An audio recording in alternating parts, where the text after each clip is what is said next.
4 octobre 1967, en Nouvelle-Écosse, quelque chose d'inhabituel s'est produit.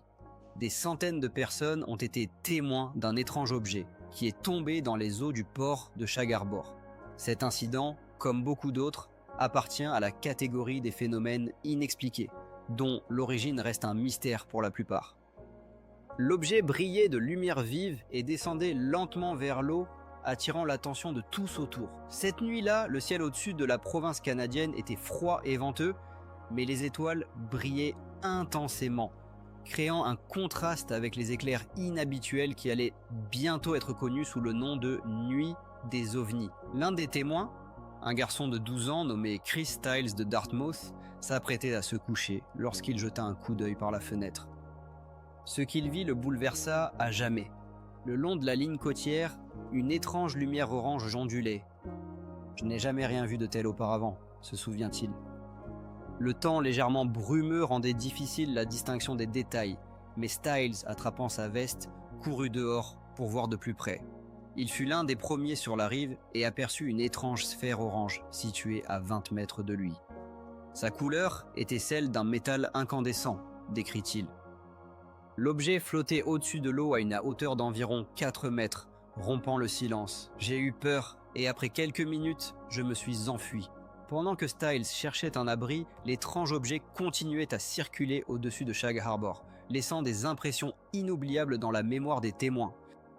À 12 ans, j'ai ressenti pour la première fois une peur indescriptible, dit-il, soulignant comment cet événement a changé sa perception de la réalité.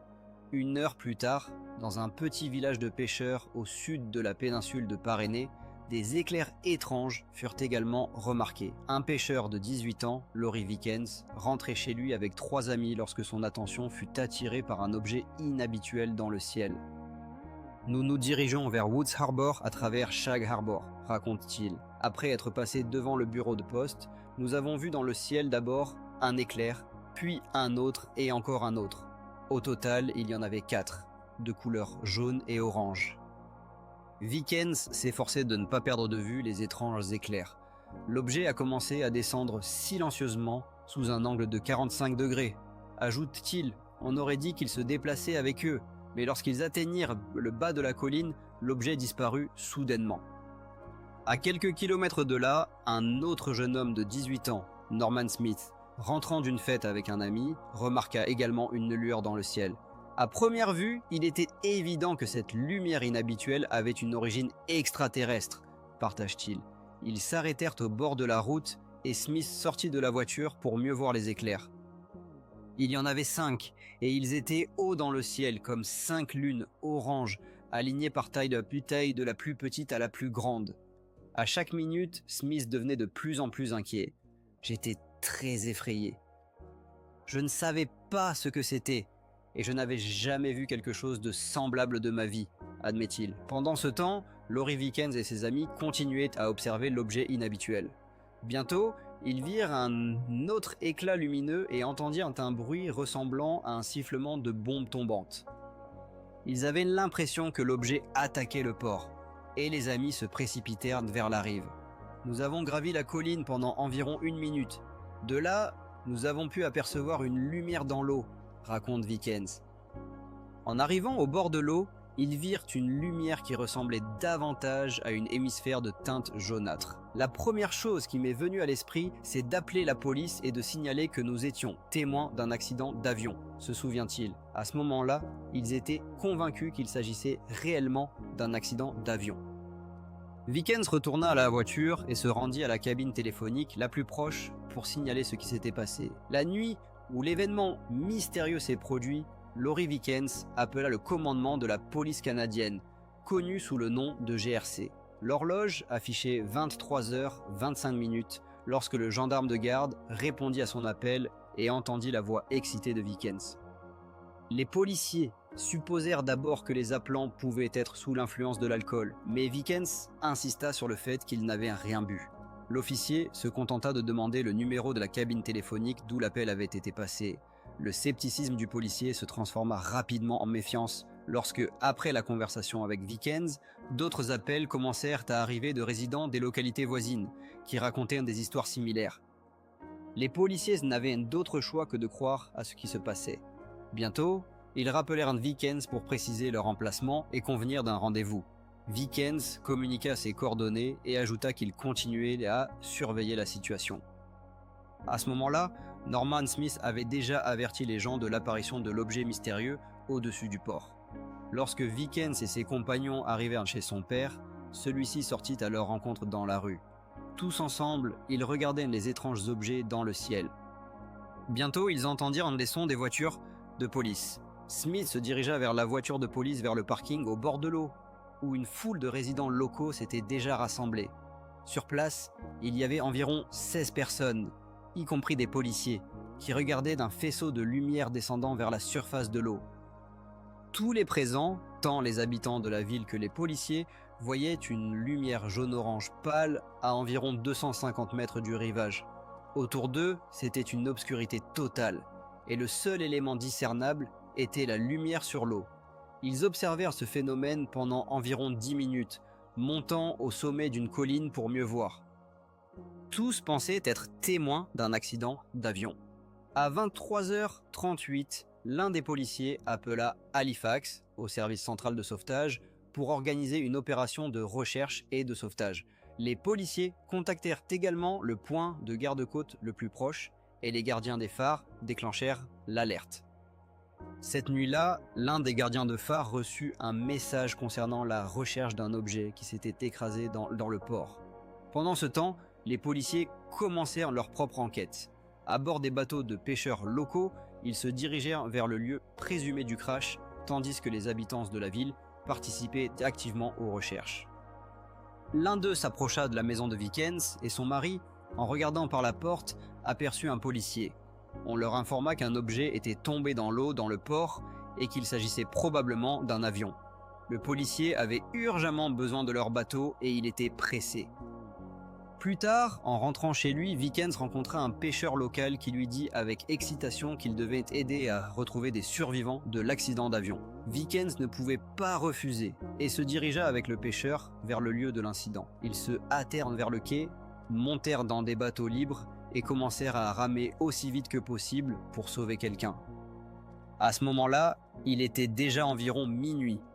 2 bateaux de pêche disparurent rapidement dans l'obscurité, tandis que des faisceaux de projecteurs de sauvetage glissaient sur la surface de l'eau.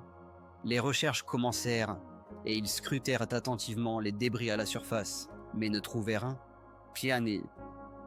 Les personnes dans les bateaux étaient dans un état de dépression, se préparant à voir des débris d'avions et des corps flottants, mais à la place, ils découvrirent quelque chose d'étonnant, une mousse orange qui formait une longue bande à la surface de l'eau.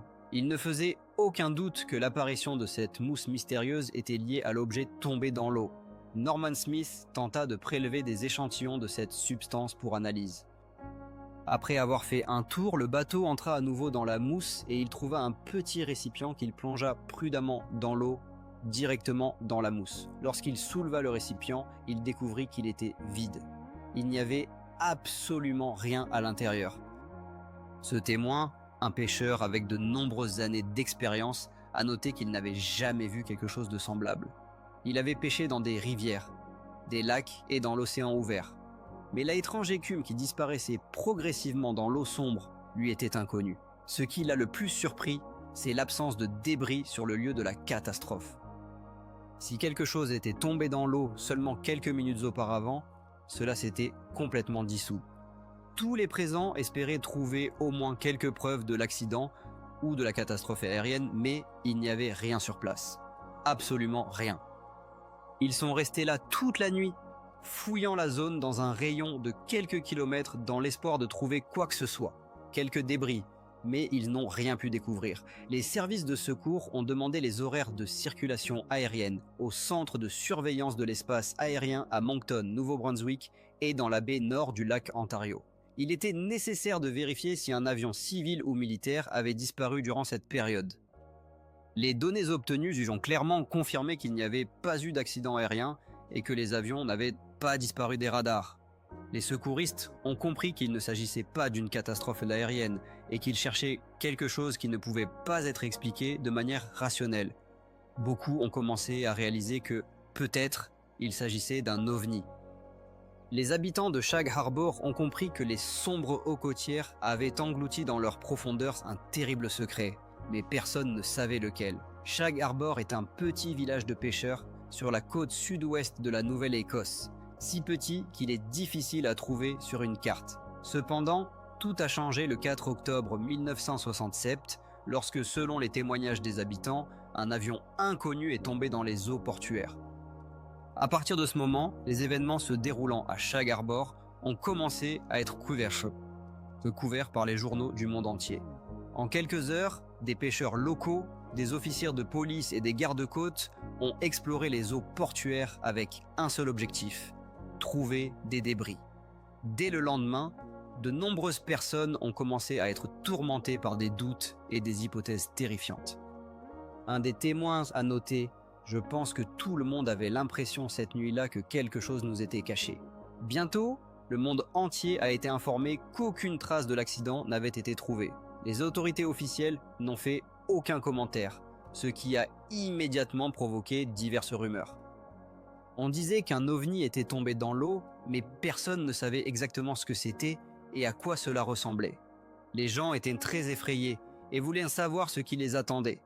De tels incidents étaient-ils possibles? Quelque chose allait-il encore tomber sur leur maison? Et que se passait-il vraiment? À la fin, le centre de service de sauvetage a démenti l'information concernant la chute d'un avion. Le matin du 5 octobre à 10h20, le centre de service de sauvetage a envoyé un télégramme classé « Urgent » au ministère des Forces canadiennes à Ottawa. Le télégramme contenait les témoignages de témoins oculaires et d'agents de police. Le phénomène à Shag Harbor a été qualifié de « objet sombre », mais ce qui était le plus important, c'était qu'il a été désigné comme un ovni. Il convient de noter que ce ne sont pas les témoins de l'accident qui ont utilisé pour la première fois le terme « ovni », mais les autorités menant l'enquête. Le soir du 5 octobre, les militaires ont commencé à s'occuper de l'incident au port. Après avoir examiné le télégramme du centre de service de sauvetage, le commandant d'escadrille William Benn a envoyé des messages urgents au commandement naval canadien avec l'instruction de mener immédiatement une opération de recherche sur le lieu de l'incident. Si l'objet sombre mystérieux n'est pas découvert à la surface, une équipe de plongeurs doit se joindre aux recherches, qui pourraient peut-être trouver quelque chose. Le commandement naval a envoyé un groupe de plongeurs de la marine royale de Halifax. Le 6 octobre, ils ont commencé les recherches en plongeant depuis le pont d'un patrouilleur. Dans une petite ville comme Ners, on peut entendre les rumeurs les plus diverses, mais lorsque les militaires apparaissent avec des plongeurs et des caméras, lorsque les gens voient que des recherches sont en cours, ils comprennent que la situation est sérieuse. Les plongeurs ont exploré une zone de 3 km². D'abord, l'équipe de recherche a contourné le lieu de l'incident, puis l'a marqué avec des bouées et a commencé l'opération. Cependant, leurs efforts n'ont pas été couronnés de succès. L'examen a révélé uniquement une quantité incroyable de plancton dans l'eau. Les recherches ont été menées de manière formelle, en utilisant des lampes de poche manuelles clignotantes ordinaires, qui ne permettaient pas de s'approcher de l'endroit où plongeaient les plongeurs. Pendant qu'ils exploraient les profondeurs, le petit village de pêcheurs est devenu le centre de toutes les attentions. Le 7 octobre, les caméras de la télévision canadienne filmaient les plongeurs pendant leurs immersions. Ce sujet a occupé une place centrale dans les bulletins d'information. Les publications périodiques canadiennes recevaient des informations fragmentaires sur l'étrange incident.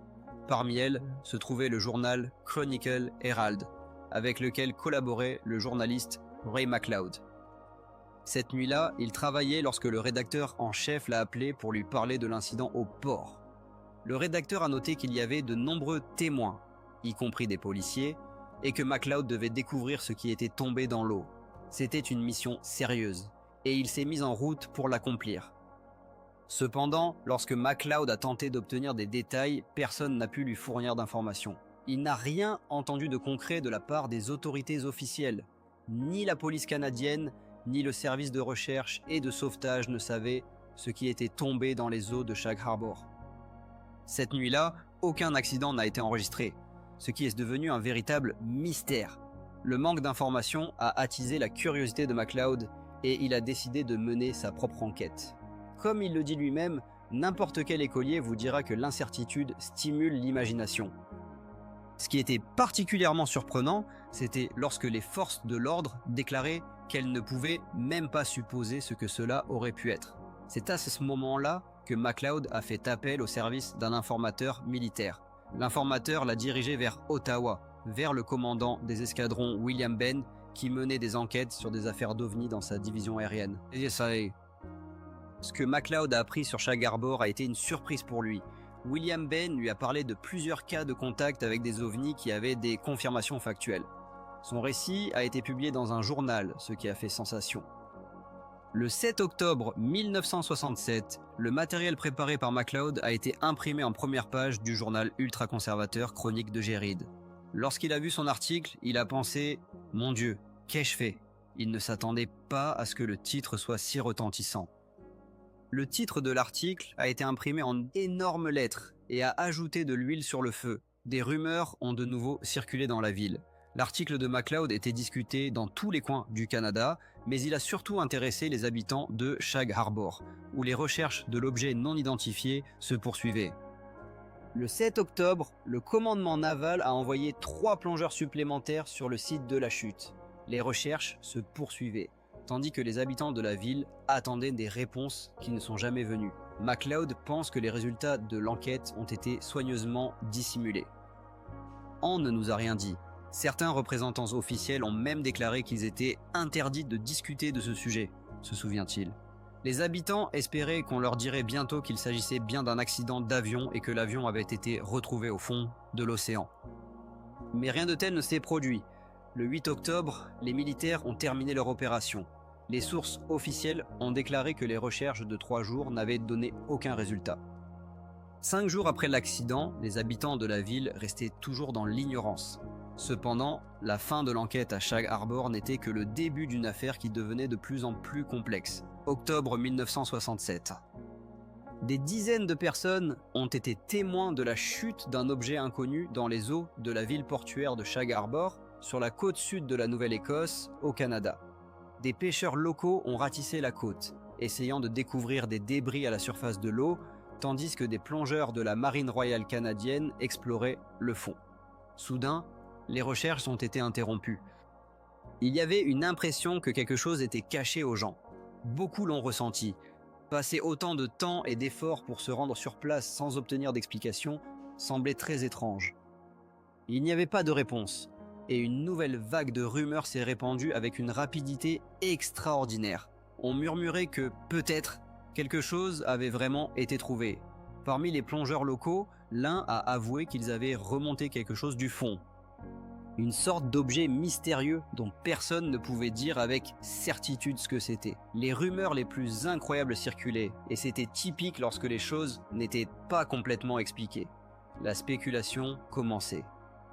Au cours des années 60, les rumeurs sur l'apparition d'ovnis et d'objets inconnus similaires étaient considérées comme un effet secondaire de la guerre froide. À cette époque, les confrontations nucléaires entre les États-Unis et l'URSS avaient atteint leur paroxysme.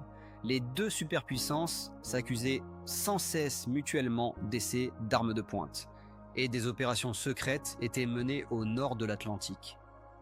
Tous ces faits intensifiaient l'atmosphère et augmentaient l'intérêt pour l'étrange incident qui s'était produit seulement quelques années après la crise de Cuba. Cela ne faisait qu'attiser l'intérêt, et les gens ont commencé à formuler diverses théories. Peut-être qu'un appareil américain secret était tombé dans l'eau, un avion ou un satellite, ou peut-être était-ce un appareil russe. Le journaliste Ray MacLeod tentait de percer la vérité. Pendant un certain temps, ses articles ont fait la une d'un journal respectable, le Chronicle Herald. Cependant, ses efforts pour éclaircir cette histoire ont donné des résultats inattendus et décourageants. MacLeod avait des informations importantes pour le rédacteur en chef du journal, mais celui-ci lui a conseillé de ne pas s'enfoncer dans cette histoire, car elle devait être traitée par un des reporters qui travaillait y est depuis longtemps sur ce sujet. Il leur était plus facile d'établir des contacts, car ils souhaitaient enquêter en profondeur sur l'incident. Finalement, l'affaire a été confiée à David Bentley. MacLeod savait que Bentley avait rencontré des scientifiques pour rassembler des informations réfutant les faits concernant l'apparition d'OVNI. Il ne s'adressait qu'à des scientifiques qui prenaient avec mépris les soi-disant OVNI, et niait même la possibilité de leur existence. Le principal allié de Bentley était l'astronome prêtre Michael Borg-Gaffney, qui, en tant que jésuite, était sceptique à l'égard de tels phénomènes. Il avait son propre point de vue et il s'efforçait toujours de calmer les passions humaines autour des objets non identifiés. Quelques semaines après l'incident inhabituel, Michael Borg-Gaffney a tenu une discussion publique sur les événements de Shag Harbor, essayant de rassurer les gens. Il a expliqué que 94% des soi-disant ovnis étaient des phénomènes naturels ordinaires, tels que des météorites. Pendant que le prêtre exposait ses arguments, Styles se demandait ce que le groupe de William Benn avait réellement découvert.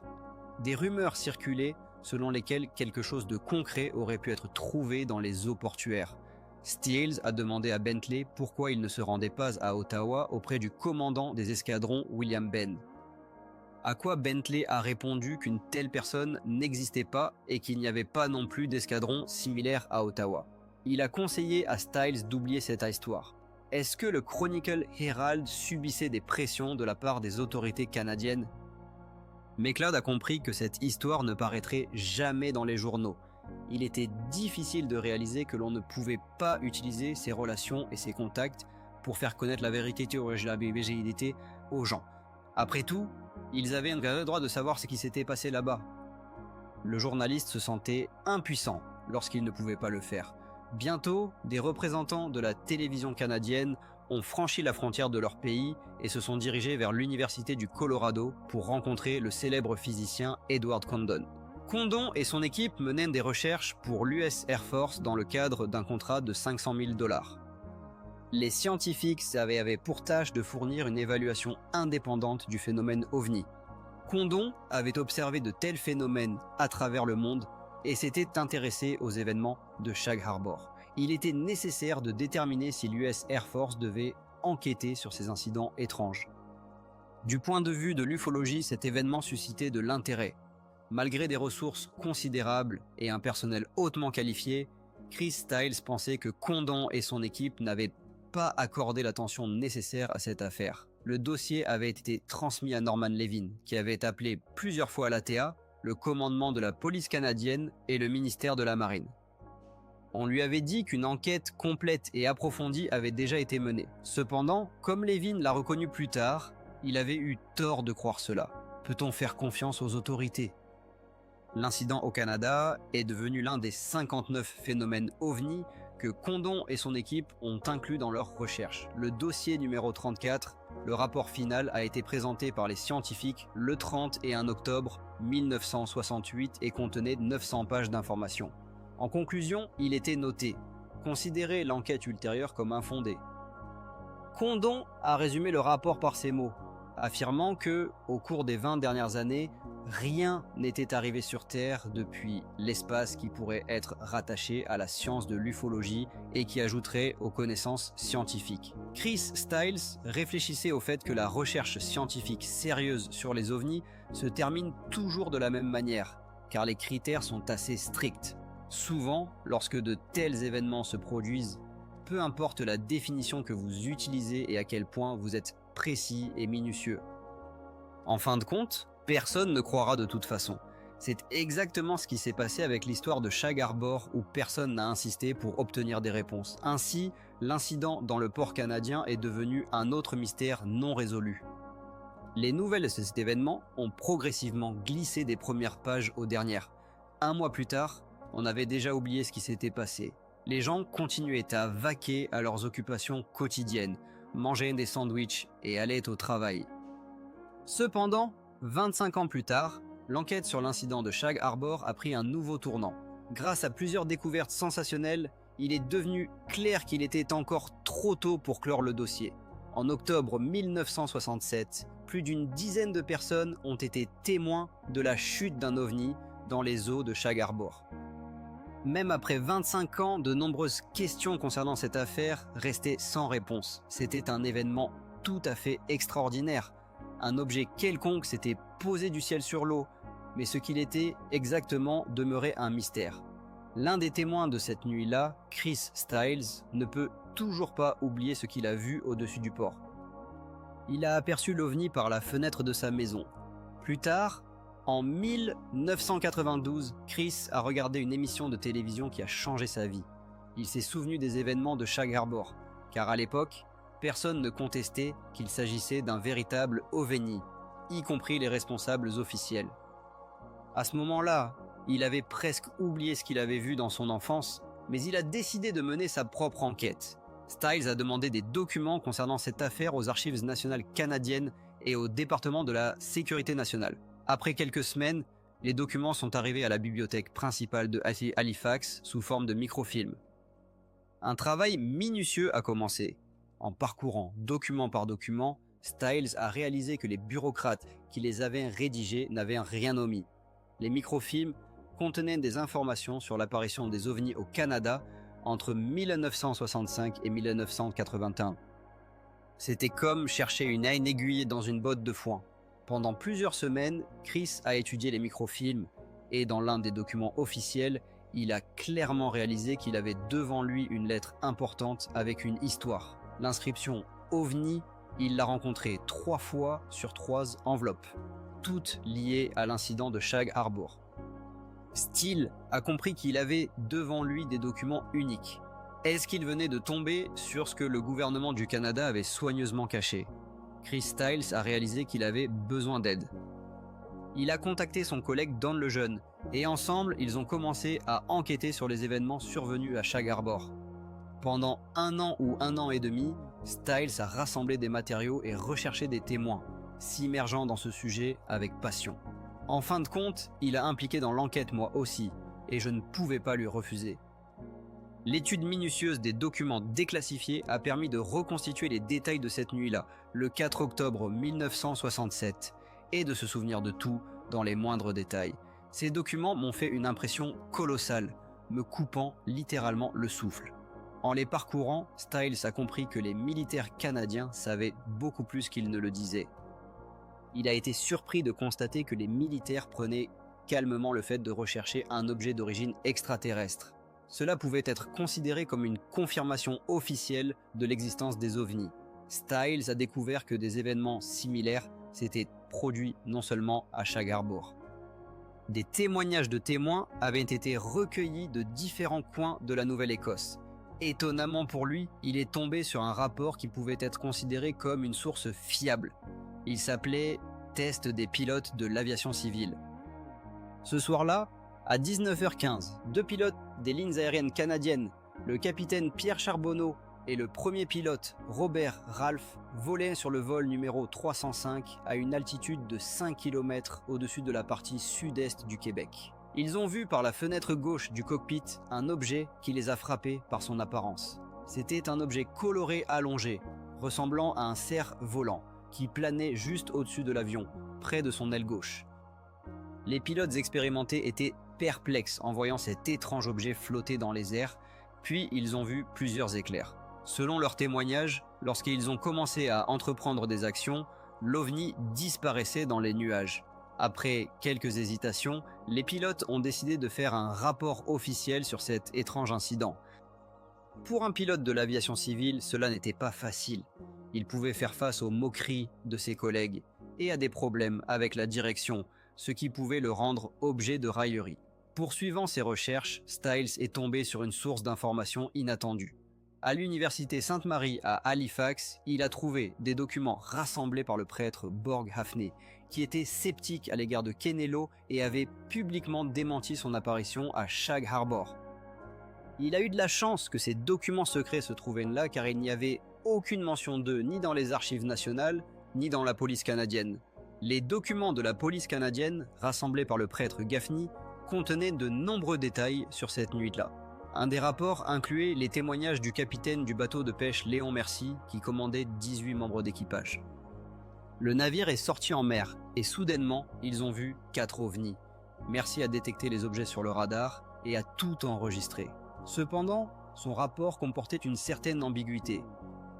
Il mentionnait des recherches d'ovnis à Shelburne, à des kilomètres au nord de Shit Harbor. Dans ce document, il y avait la phrase suivante. « J'ai vu un objet ressemblant à celui qu'il recherchait à Shelburne ou Shit Harbor. » Cela permet de conclure que des recherches se déroulaient simultanément à Shelburne. La question demeurait, un ovni pouvait-il, après sa chute, quitter Sheet Harbor d'une manière ou d'une autre? Si cela s'était réellement produit, était-ce lié au fait que Shelburne était le site d'une base militaire canadienne? Ou, comme Sheet Harbor, était-il entouré d'une atmosphère de secret? Au cours des années 60, des recherches militaires à Shelburne étaient menées sous l'égide de l'Institut d'océanographie, ce qui était lié à la guerre froide. Principalement, depuis la base de Shelburne, des écoutes de transmission radio secrètes concernant les manœuvres des sous-marins soviétiques dans la partie nord de l'Atlantique étaient effectuées. L'enregistrement des sons du moteur était réalisé à l'aide des ordinateurs modernes de l'époque, ce qui permettait de capturer des données importantes. Cela était fait en préparation de conflits potentiels qui pouvaient survenir à cette époque. La question se posait, les autorités canadiennes pouvaient-elles, en utilisant les capacités techniques d'un sous-marin, déterminer l'emplacement de l'OVNI coulé? Parallèlement, des rumeurs circulaient sur le fait que l'US Air Force menait des recherches secrètes à Shelburne, tandis que l'attention du public était concentrée sur les événements à Sheet Harbor. Chris Stiles, poursuivant son enquête, a décidé de trouver et d'interroger des plongeurs ayant exploré les profondeurs de Sheet Harbor. Le 4e octobre 1967, il a été témoin d'un phénomène étrange dans le ciel au-dessus de la Nouvelle-Écosse, et après cela, il a tenté de découvrir ce qui s'était réellement passé. Stiles a étudié des documents gouvernementaux déclassifiés qui parlaient de recherches d'ovnis supposément tombés dans les eaux de Sheet Harbor. Les autorités officielles affirmaient qu'elles n'avaient rien trouvé sur le site du crash, mais Stiles avait des raisons de croire que les plongeurs pouvaient révéler certains secrets. Tous n'ont pas accepté de parler avec lui, mais ceux qui ont osé ont partagé des informations intéressantes, qui différaient des déclarations officielles des médias. Le 9 avril 1993, l'un des plongeurs a accepté de donner une interview à condition de rester complètement anonyme. Il a choqué Stiles en révélant qu'ils avaient effectivement découvert quelque chose sous l'eau, mais pas à Shag Harbor. Selon lui, les recherches avaient été déplacées vers Shag Harbor, et il savait que l'objet se trouvait au fond, à 40 km de la base militaire à Shelburne. Il est possible que l'OVNI évitait de rencontrer des gens en se déplaçant sous l'eau le long de la côte de la Nouvelle-Écosse. Si cela était vrai, cela signifiait que les militaires canadiens menaient des recherches secrètes à Shelburne et cachaient cela au public. Le plongeur a mis Stiles dans une situation délicate en déclarant que cette histoire l'avait troublé. Il avait en main des documents gouvernementaux secrets, mais ses recherches n'y étaient pas mentionnées. Stiles essayait de comprendre si les recherches militaires à Shag Harbor n'étaient qu'un leurre pour détourner l'attention des véritables recherches. Le récit du plongeur devenait de plus en plus incroyable. Lorsque les plongeurs sont arrivés sur les lieux, ils se sont immergés dans l'eau au-dessus de l'objet présumé et l'ont vu, ainsi qu'un autre objet qui, selon eux, apportait de l'aide au premier. Stiles ne savait pas comment réagir à cette information, car elle contredisait complètement les données officielles. Le plongeur a déclaré que des navires de l'US Air Force et des bateaux canadiens avaient jeté l'ancre au-dessus des objets et suivaient chacun de leurs mouvements. Lorsqu'ils se sont immergés avec son partenaire, ils ont vu des êtres vivants entourant l'objet tombé. Cependant, le récit du plongeur canadien ne s'est pas arrêté là. Il a rapporté que l'US Air Force avait étudié les objets pendant 7 jours, mais l'opération avait été soudainement interrompue en raison de l'apparition d'un sous-marin soviétique qui avait traversé les eaux territoriales canadiennes. Dans cette situation critique, les navires ont dû partir à l'interception du sous-marin. Après un certain temps, les deux ovnis ont commencé à se diriger vers la baie de Maine, ont émergé à la surface et se sont envolés, compromettant ainsi l'opération d'interception. La question se posait, y avait-il d'autres témoins qui pourraient confirmer cette histoire fantastique du plongeur? Quelqu'un avait-il vu ces objets mystérieux apparaissant au-dessus de Shelburne? Le 11e octobre, exactement une semaine après les événements à Shag Harbor, des gens ont de nouveau remarqué une lumière étrange dans le ciel. Elle a été aperçue par une famille vivant à 55 km de Shelburne. À ce moment-là, ils observaient ce qu'on appelle le Lochlan Cameron et virent deux objets lumineux s'élever dans le ciel au-dessus de Shag Harbor et disparaître au loin. Ce témoignage correspondait parfaitement au récit du plongeur et il est impossible de l'ignorer. La question demeure, le plongeur avait-il raison? Un vaisseau spatial extraterrestre s'est-il réellement écrasé et est tombé dans les eaux du port, ou existe-t-il une autre explication? L'ancien gardien Meika partage son expérience. Le deuxième jour, j'ai trouvé un objet en forme de cylindre. J'ai compris que c'était un cylindre inhabituel. Je n'en avais jamais vu de tel auparavant. Il décrit que le cylindre mesurait environ 80 cm de long et environ 150 de diamètre. Une partie du cylindre était brûlée et des fils en sortaient. Et ça sentait. Ça sentait terriblement. Le gardien Banks a informé le ministère des Transports canadien de sa découverte, un étrange cylindre sur la côte rocheuse de l'île Bon-Portage. Au ministère, on lui a conseillé d'être prudent, de conditionner l'objet et de le remettre à un agent au port pour inspection. Cet objet devait leur être très utile, car un agent a été envoyé par avion depuis la Virginie, ajoute-t-il. Cependant, qu'y avait-il d'aussi inhabituel à l'intérieur du cylindre? Bien qu'il travaillât pour le gouvernement fédéral, la réponse à cette question restait pour lui une énigme. Les oubliettes de ces jours demeurent encore un mystère pour tous, dit-il. Selon certaines hypothèses, ces événements pourraient être liés à des expériences militaires secrètes de l'époque de la guerre froide. Je suppose qu'il s'agissait d'un type de drone qu'ils ont voulu ramener à leur base. Et pourquoi pas? Je pense que c'était un objet piloté qui s'est écrasé tout seul ou qui a été abattu. Je considère que c'était un avion. Un avion militaire américain. Néanmoins, ses opposants affirment qu'un objet capable de fonctionner à la fois au-dessus et en dessous de l'eau ne peut être que d'origine extraterrestre. Même maintenant, à l'époque des avions invisibles, il n'existe aucun appareil ayant à la fois des fonctions aérodynamiques et hydrodynamiques, souligne-t-il. La question de ce qu'était cet objet reste ouverte et continue de préoccuper beaucoup de monde. Quoi qu'il en soit, il était contrôlé par un être intelligent, et il était extraterrestre, ajoute-t-il avec espoir. Peut-être qu'un jour, les archives militaires liées aux essais secrets verront le jour. Si cela se produit, peut-être que la lumière sera faite sur les événements mystérieux à Sheikh Harbour qui se sont déroulés le 4 octobre 1967. Nous n'avons plus qu'à attendre. Pendant ce temps, les souvenirs des personnes ayant vu la chute d'un étrange objet dans l'océan, cette nuit-là, deviennent de plus en plus floues.